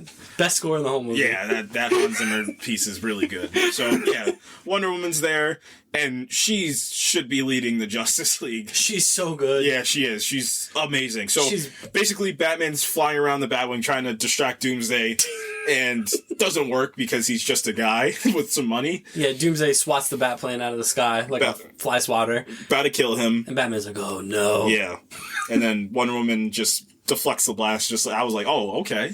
All right. Again, if that wouldn't have been spoiled in the promotion. Would have been awesome. That would have been... Imagine if we didn't... Like I said earlier, imagine if we didn't know that was even Diana Prince throughout the whole movie. He just knew she was somebody of importance, and then she just showed up in the Wonder Woman suit. That would have been insane. And then again, big Batman joke moment. She with you? No, I thought she was with you. Ha ha ha ha ha. And then big fight between Wonder Woman and Doomsday, which is fun. Wonder Woman's having a blast. Yeah, she's having the most fun, and it's hilarious. You know what? You should have some fun, Wonder Woman. She's slicing Doomsday up. And at this point, Batman and Superman, you might as well just go home. Yeah. And then Superman, one of them realizes, like, all right, we gotta kill this thing. And, they get to... They should have cued Peter Dinklage from Infinity War. He needs the axe. He needs the spear. Wait, did they come to the spear moment before or after Superman nukes him? After. Because the government shoots a nuke. Yeah, and then Superman, another Christ pose in space, just getting ready to... He nukes Doomsday. Right, and it doesn't work because Doomsday just falls right back to the Earth. And just and Superman also falls back to Earth. Yeah, and he's just like, round 2. And then the fight. Yeah, and then Wonder Woman, she's having the most fun. Yeah, and Batman's like, he needs the axe. Yeah. And then somehow Lois Lane comes across it. Yeah, because he's just like, he needs the spear, and then Lois is like, I know where the spear is. I was just there defending his honor about his mom. And then... She, again, in the 2 movies, I think this is like the 8th time she's needed to be saved. Yeah, so she almost drowns. Right. And then Superman hears her dying somehow from, like, across the city. Right. So he leaves. Right. He leaves the fight and then Wonder Woman's holding her own, which we'll get back to because there's a big moment where I'm like, maybe she should have been the one to hit Doomsday with the spear. So there's this monster just about to, like, level the city, and Superman leaves. For the love of his life. Leaves Batman, who can't do anything at this point. Right. Who's totally The only thing he can do is just do the cover from The Dark Knight Returns. That's the only thing he can do. And he's shooting, like, the kryptonite grenades, but they're not working. Wonder Woman's just having a whale of a time. Yep. That's a good piece of visual storytelling, like, her just smiling in the middle Well, it's also a good, it's a good tenet to, like, the Wonder Woman character, because I go back to, what's the Justice League Unlimited episode? The Tower of Babel. Oh, yeah, right. Where Batman has all the contingencies, and one of the contingencies about Wonder Woman... just make her keep fighting. Yeah, make her fight, because she loves it.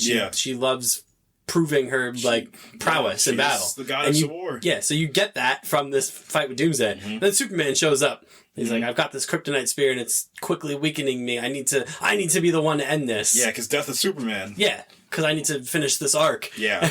What was the argument before about the speed of Superman? So, in this movie, it's presented that Wonder Woman is pretty dang close to Superman. I mean, pretty dang close to Superman in power. Why couldn't she be the one that puts the spear in Doomsday? Because she's a woman. I don't think that's it. I don't think that's it.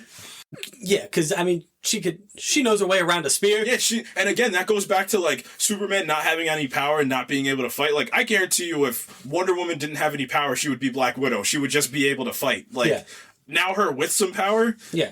Yeah, so she should be the one. He could have easily tossed that spear. Because guess what? Kryptonite doesn't weaken Wonder Woman. No, it's doesn't. just a rock to her. Exactly. So she should have been the one that drives that spear into him. But no, Superman, because he's a martyr, because Jesus imagery, he slowly flies towards Doomsday with the spear, impales him. It's curtains for Doomsday, and then Doomsday's like, I gotcha! Stabs Superman, and Superman's dead. And Doomsday's dead. Yeah.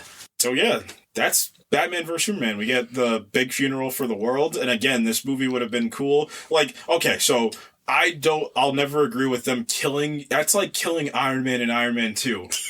Yeah. Why? Why would you kill him in your second movie? Nobody got their own solo movies besides him. Right. Because it's not even like the potential, because we know that just takes away from it right away. We know he's coming back. We already know he's going to come. You wouldn't just kill Superman, the most recognizable hero in like modern fiction, and just leave him be. You wouldn't. So yeah, Superman dies. So we got a funeral for Superman. We got a funeral for Clark. And Batman's whole perspective just changes. Just for some reason. Yeah, I guess the reason we're told is because he fought alongside Superman, but then he uses that in Justice League, like, I fought alongside Superman and we need to get these people together. I'm like, 20 minutes before this, you were trying to kill this man. Yeah, it's a real weird face turn for Batman. Yeah. He's like, he was the best of us. You hated him. Was he? You guys are pals because your moms have the same first name. That's it. It's like when you go to like a party and like that one person, like you're like wearing the same shoes and now that's the only thing you talk about for the next 30 minutes to make it not awkward. That was it. And Bruce is like, we need to do something about this in case something ever happens again. We need to get a team together. Right. Well, he's like, something's coming. Like I can feel something coming. Like something darker than Doomsday is on its way, and Clark's not going to be here to help us. Yeah, so we need to prepare. We need to if only there was some type of league that we could put together of some type of that represented justice. If only we could find a group of people that were built for this. So remember we were talking about that disk drive before? So before Wonder Woman hops on a plane to get out of there and then subsequently getting off the plane to go help them, she's looking at the drive because Bruce has asked her, like, is this you? And then she sees the other files. So we see the first appearance of Cyborg. So we see Miles Dyson just can't stop messing around with robots, can he? So we see Silas Stone, bringing Victor back to life. We see Aquaman, like, because I think the line's thrown out, like, how is he this far under Earth and just chilling there, just having a good old time. And then we see Barry in a store just buying some milk, and then just some guy goes to rob it, and just in a split second, the robber gets thrown through a window, and he's just right back to where the milk is. So we see pieces of the Justice League. Yeah. So then Bruce goes back to the decrepit old Wayne Manor, and he's got a big room with a big round table, and he's like, look at this. You know what I see when I see this room, Wonder Woman? She's like, no, what do you see? And he's like, I see 6 chairs all in a circle. No, that's in Justice League. Is it? Yeah, that's in Justice League. Are you sure? I'm 100% sure. It's only because I have the movie up right now and I fast forwarded it through. Now, in this movie, they're at his actual funeral. And it's like, he's telling him, like, we need to prepare. And, like, I failed him in life. I'm not going to fail him in death. That doesn't make sense. That's in Justice League. Because they're all together. Well, it's because the line in Justice League is like, we have 6 chairs and look at all the room, but there's room for more. Like, now we're a team. Yeah, Martian Manhunter is coming. Oh, I love that. That's the best part about the Snyder Cut is Bruce's just acceptance of metahumans. Just like, oh, cool. Just take your name badge at the door and we got training next week. Yeah. And then, so they're about to form the Justice League, and then we cut back to Clark's coffin and a little bit of dirt raises off. It's almost like Superman's not dead. Yeah, he's just slowly healing. Fade to black. Yeah. Batman vs. Superman. Woof. What a movie. It certainly is. Yeah. All the movie. Okay, so there's so much that they could have done differently. And I guess we should wrap up by talking about that, right? Because... So as much as I love Ben Affleck as Batman, that's not what this movie should have been. And I mean, I made the argument from the beginning of this episode. This movie should have been, him having to deal with him killing Zod, but the big moral belief of this movie should have been that whole scene where he saved the little girl from the Day of the Dead. And then the follow-up to that. Should he have should it be the absolute power? I think I said, if you were looking at a trilogy, it should have been the Man of Steel was the Clark Kent coming into his power.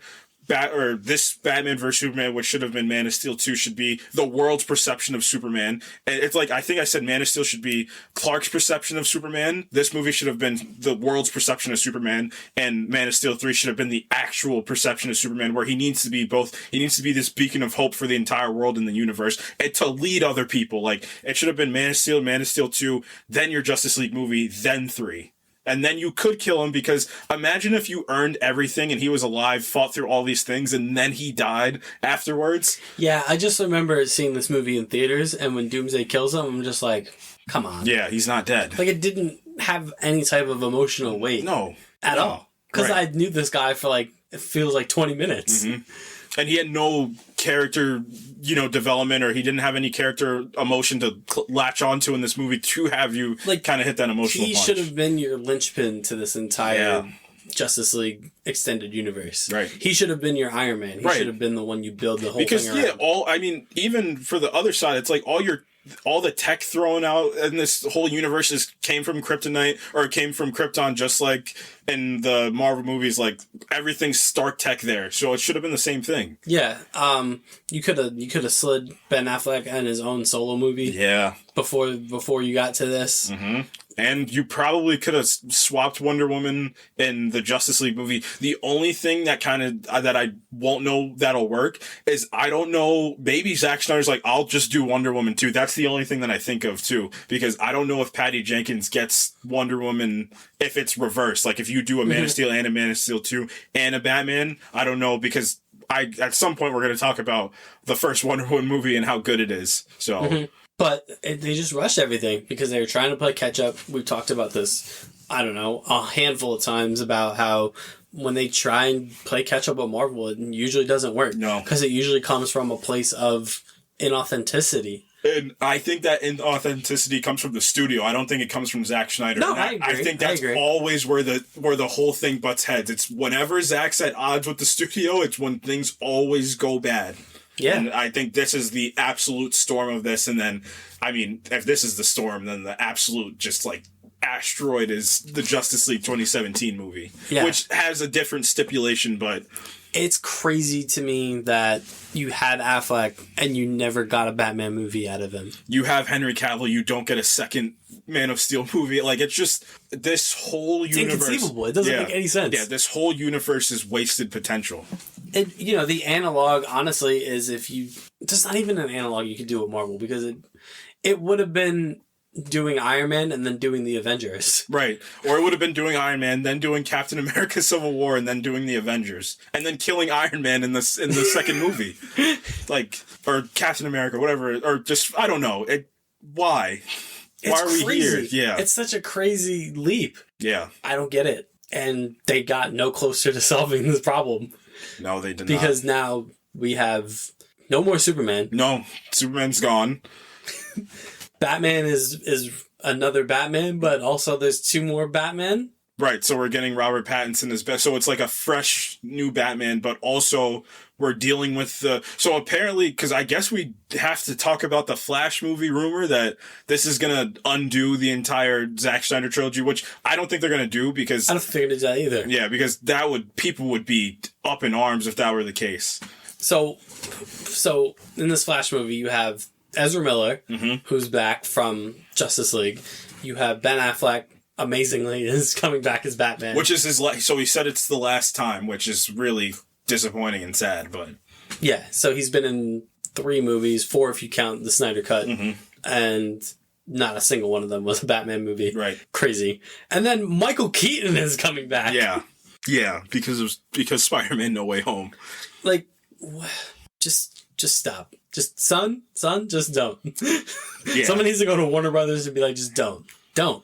I mean, if you look at all the best DCEU movies, Man of Steel, in my opinion, Wonder Woman, the first Wonder Woman movie, Suicide Squad, Shazam, like, all your best movies... Aquaman is pretty fun. Yeah, Aquaman's fun. It's a fun movie. Like, all your best movies are when you're not concerned about setting every last thing up for the next thing. Yeah. Without having it earned. Yeah. So, right. So, we're at this point, and you know what's funny? I just looked at this. Ben Affleck has a higher credit than Henry Cavill, which, I mean, makes sense because it's Ben Affleck, but still. Isn't this supposed to be like a Superman movie with Batman in it? It doesn't feel that way. No, it feels like a Batman... I don't know. Oh, wow.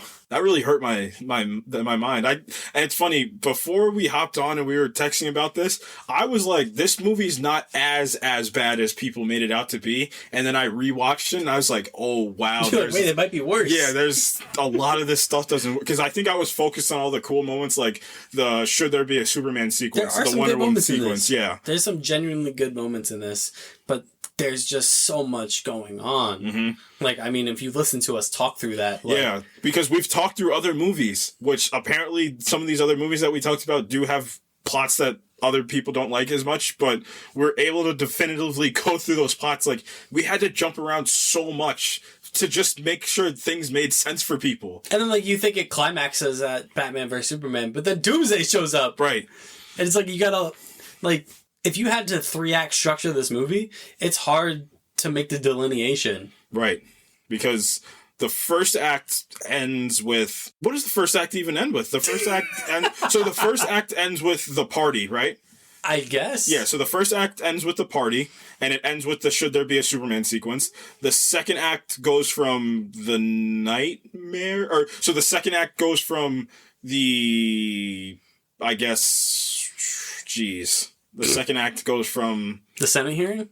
It's more of Superman or Clark wanting to go after Superman. Yeah. Up until, I would say, probably... Okay, so it goes from that up until that sequence that Clark has with his ghost dad. Yeah. So Kevin Costner is back in this movie, but just as a ghost. Yeah. And then the third act is from Diane Lane, or his mom getting kidnapped to the end. Which you're squeezing into that third act 2 climactic fights. Yeah, because if I look at that just in terms of like time codes, like the third act is like, it's like an hour 15. So you're getting the setup to the Batman vs Superman fight, the Batman vs Superman fight, and the resolution from the Batman vs Superman fight. You're getting the warehouse sequence. You're getting Doomsday's arrival. You're getting the introduction of Wonder Woman. You're getting the introduction of Wonder Woman. You're getting the fight between Superman, Batman, Wonder Woman, and Doomsday. You're getting the death of Superman, and then you're getting the funeral. And the setup for the Justice League. All in the third act. That's madness. Yeah. Stop, Zod. This is madness. And it is madness. Yeah. They should have called this Batman Superman in the Multiverse of Madness. No, just the movie of madness. Yeah, the movie of madness. Oh, what a film. And it gets more fun. Yeah. Justice League. Okay, I'm not even gonna wait. Justice League is better than this. The Snyder cut is better than this. I think it is too. I don't even think it's a think. It's better. There's a lot of nonsense in Justice League. So it's funny that I just said all these things about this movie, because then if I look at Justice League, like, it takes like all the like moral things that it does in these last 2 movies, it just doesn't do in Justice League. Justice League just turns into like a really... It's like, it's got the Zack Snyder finish on it, but it's very standard superhero activity, which I think it definitely needed to be, because obviously it was working in Man of Steel. It absolutely did not work in Batman vs Superman. So you kind of needed just to do away with that whole thing and just be a superhero movie. So yeah. Batman vs Superman 2016. Dawn of Justice. Don't forget the tagline. Yeah. Dawn of Justice. Dawn of Nightmares. Dawn of my nightmares. Boy. Just like random parts of this movie pop in my head, and I'm just like, why is this in there? Yeah, I was just skimming. So what we usually do is Rob will have the note, like the cliff notes of this movie, and I'll actually have the movie playing so I could scroll through it just to see what's happening. And then me scrolling through this was, as we were talking, like I don't think I've ever done this. Like I had to go back and play back something just so I can think to myself, why did we do this at any point in this movie? Why is Clark so obsessed with the Batman? Why does he care so much? Just go do the sports article and make your money. Nobody cares about this. Couldn't he have not had to do that as a journalist and just flew to Batman and been like, stop? Because at that point in the movie, the whole conflict to Batman and Superman's lens didn't happen yet, right? Not the Lex Luthor getting involved part. Because he was involved, but they didn't know he was involved yet, so who cares? Yeah. Yeah, why does Clark care so much about the vigilante from Gotham that may or may not be real? Because people are getting branded in jail? Presumably somebody 20 years ago would have written this article. That's what I'm saying. Like, why didn't this happen already? Why didn't Vicky Vale write this? No, she's just a reporter, I guess. Yeah. But still. Why is the Flash in this movie? Because Dawn of Justice. You forgot the tagline. I mean, I can also make the same. Why is Wonder Woman in this movie? If you take her out of the movie stays the same. Yeah. Outside of the Justice League setup, which did that really need to happen in this movie? No, we didn't need to do Justice League setup. We didn't need to have Batman fight Superman in this movie, and that's the whole movie. Well, it's actually not the whole movie, because that happens for 8 minutes of screen time. No, this whole movie is on like 2 different tracks. This movie is 2 different movies smashed into one movie. Yeah, it's almost like they should have picked one. They should have. There's like 3 movies. There's like 8 movies in here. And then see what happened now as a result of this. Ben Affleck went to rehab. Yeah. You guys made Ben Affleck do it. Oh my. Now he's got to come back again. Yeah. This thing. I'm really sad, but I'm really glad it's his last time. Go watch The Last Duel. He does some great work in The Last Duel. Yeah. Go watch Argo. Watch him be a director. Don't watch this. Yeah. Unless you want to give yourself a headache. Or just watch some cool clips from this movie. Watch Ben Affleck fight some people in a warehouse. Yeah, watch the warehouse scene. Yeah. Good stuff. Maybe we're simpletons, and maybe we don't get it. Yeah, maybe we don't get it. And I'm supposed to be the guy that looks too deeply into things to try to get it. That's always the thing with like this movie and like Justice League. They're like, you just don't get it. No, we get it. Just doesn't make any sense. They're just like, you watch too many Marvel movies that are gray and have no plot. But yeah, but they're good. Yeah, they at least know what they're doing for the future. Yeah, and they don't try to do everything at once. Mm-hmm. That'd be like if they did the Avengers and then like Thanos invaded Earth at the end and he had like 5 Infinity Stones. Right. You're like, whoa. Yeah. Lawrence Fishburne's back as Perry White. I actually liked him in this. I told you, I really liked him as Perry White. He's not as distracting as he is in Man of Steel. He's just a quick jerk. Like, he just is I'm mean. There's so much else going on that I don't have time for Lawrence Fishburne. Yeah. I'm like, yeah, great, he's in this. But like Man of Steel, I'm like, I want to see Jon Stewart's in this movie. He is. Yeah. Not the Green Lantern Jon Stewart. No. Comedy Central alum Jon Stewart. As the Green Lantern Jon Stewart? Nope, as Jon Stewart of Comedy Central Jon Stewart. Oh, there's so much. I can't believe they didn't find a way to wrestle a Green Lantern into this movie. Oh, I thought they were. Oh, I thought they... Because every time there's any type of fighter jet, everybody's like, oh, it's Hal Jordan. I'm like, maybe it's not. You want to talk about... We didn't talk about the first time they were in the suits together. When it turned into a video game. So I told this to Rob before we hopped on. So it's the whole sequence with Batman where he's chasing down, he's trying to find what the white Portuguese is. So cool. And then Superman shows up. He's just there at the end of this. That's right. I forgot about that. He crashes into the Batmobile, and it's a cool moment because the Batmobile just bounces right off of Superman and he doesn't move. And he's just like, next time. And then it turns into a video game. Like, it just stops, and like the framing of it is very like cutscene video game. He's like, next time they shine your light in the sky, don't go to it. He said, the bat is dead, bury it. And he's just like, tell me, do you bleed? It's like the trailer line where everybody's like, oh, this is going to be amazing. So yeah, that's also in this movie.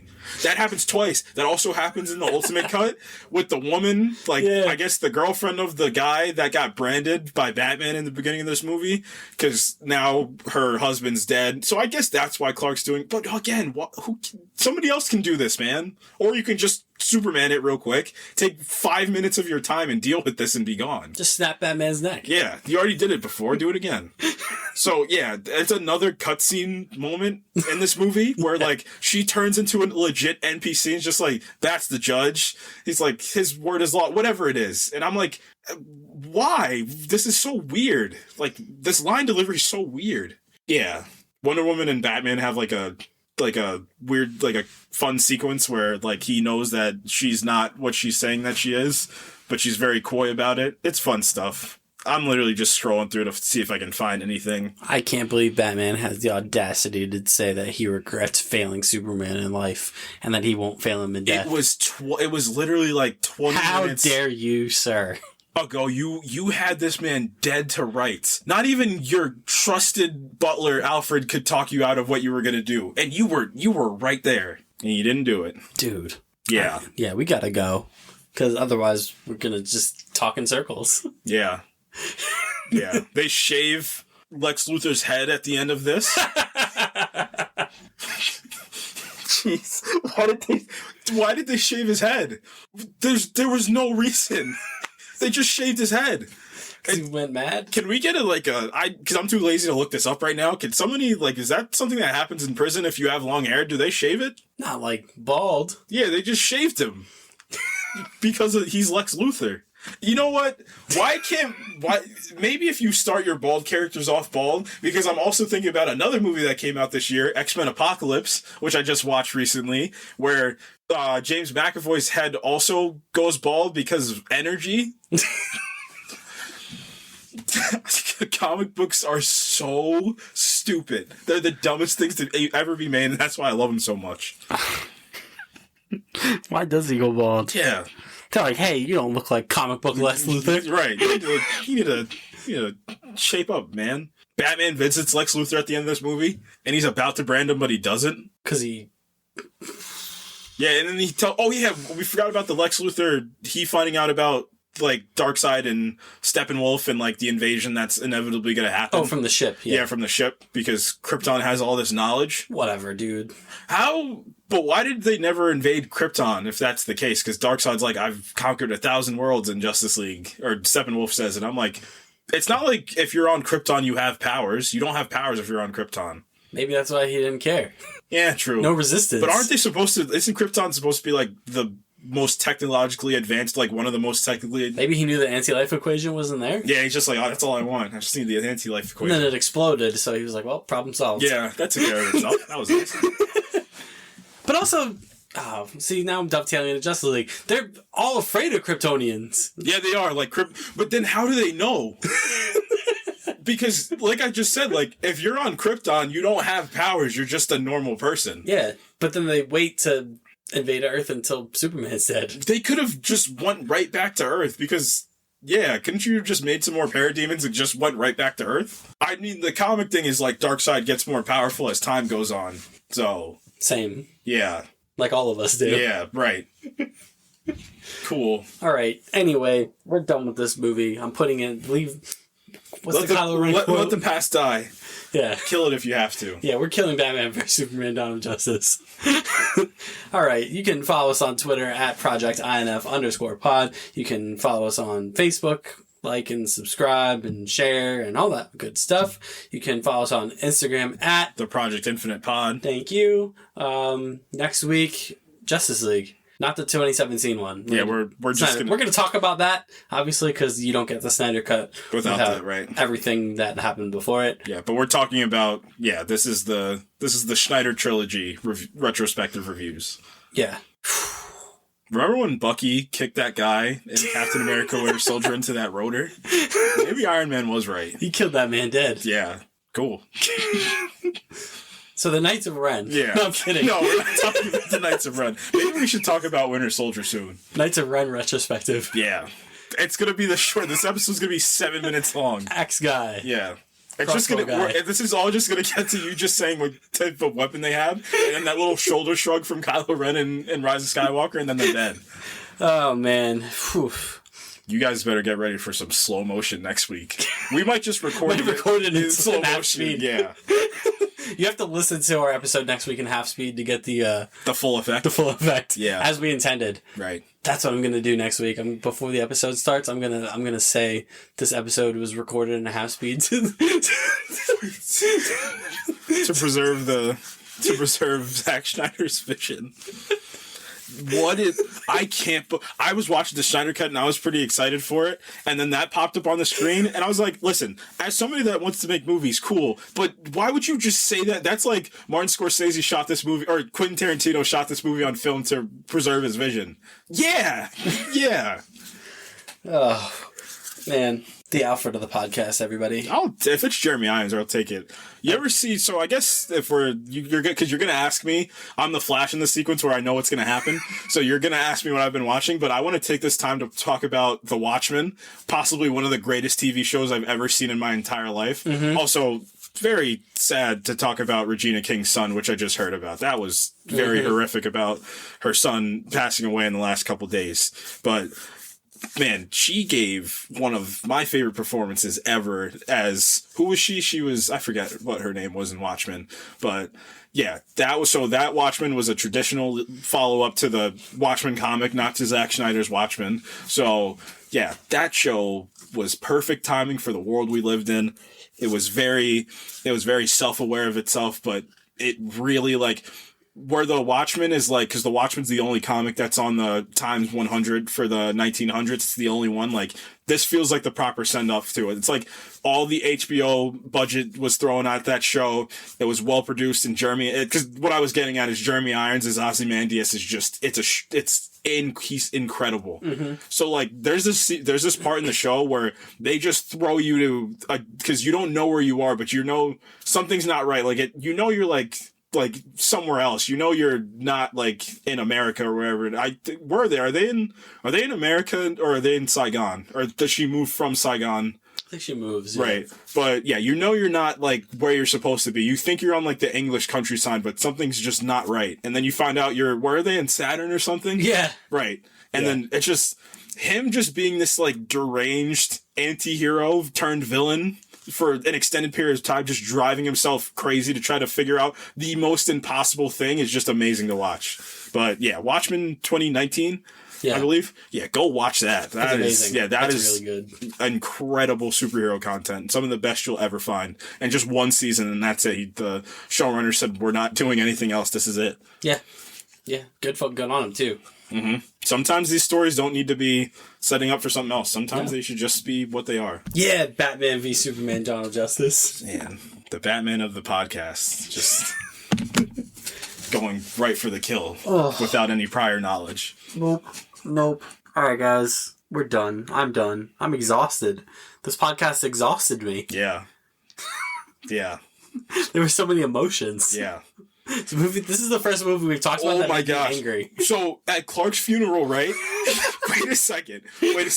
So, Clark's funeral's happening, right? So, Superman dies, right? And then in the paper, it also says that Clark Kent dies. I'll immediately... Covering the attack in Gotham. Right. I would be like, that guy looks exactly like Superman. That's crazy. I forgot about that. Immediately, I would have been like, wow, that looks exactly like Superman. It's almost like they're the same guy. Oh, wow. Wow. This movie, I'm telling you, this movie triggers us in a way that can't quite be described. Carol Ferris is still in this universe, but Hal Jordan's not here. General Swanwick's Martian Manhunter. Spoilers for the Justice League. Did Batman pay for the funeral? I don't know. He should have. I think he did. He felt guilty enough to. He should have. It's a pretty cheap funeral, but okay. Yeah. All right, we gotta go.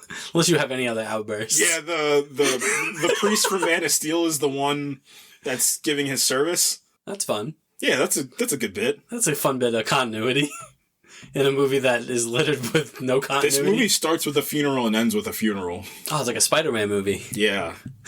Yeah. Pete Ross is here because I thought they were. I don't know. What did Henry Cavill do to Warner Brothers? What did he do? I love that guy. How we've thought about Andrew Garfield is how I feel about Henry Cavill, and it's probably going to take 15 years for him to get the due that he deserves. I'm leaving all this in. I'm leaving it all in. I'm pouring on because I was so on the other side of the spectrum before we hopped on here. I was going to come in here not defending this movie the way I did Man of Steel, but I was like, this movie's got some good moments and this movie's a little smarter. And I watched it late last night and I was like, wow, this is a lot of movie. Yeah. All right. For real this time, we're going. Why did Diana show up to the funeral? How did she even know what was happening there? This is the real funeral. This isn't even the fake funeral that they had for the world. Did she know that he was Clark Kent? Batman must have told her. Why would Batman tell her that? Because, whatever, he's dead. We're all friends, right? No, I met you 30 seconds ago. Batman's a weird stalker. Batman's a weirdo in this universe. He's a weird guy. This is the longest epilogue to any episode that we've had for me just trying to piece together this movie. See what happens when you don't develop your characters in movie? You got guys like us just after 6 years almost after the fact trying to go, wait a minute. Yeah, wait a second. This doesn't make sense. All right, for real this time. We're going. That's it. Yeah, please. You can keep ranting after I cut this. Cut it off because I really wanted to like this movie more on the rewatch. We'll see you next week, guys, for Justice League. Slow motion. Goodbye. Peace.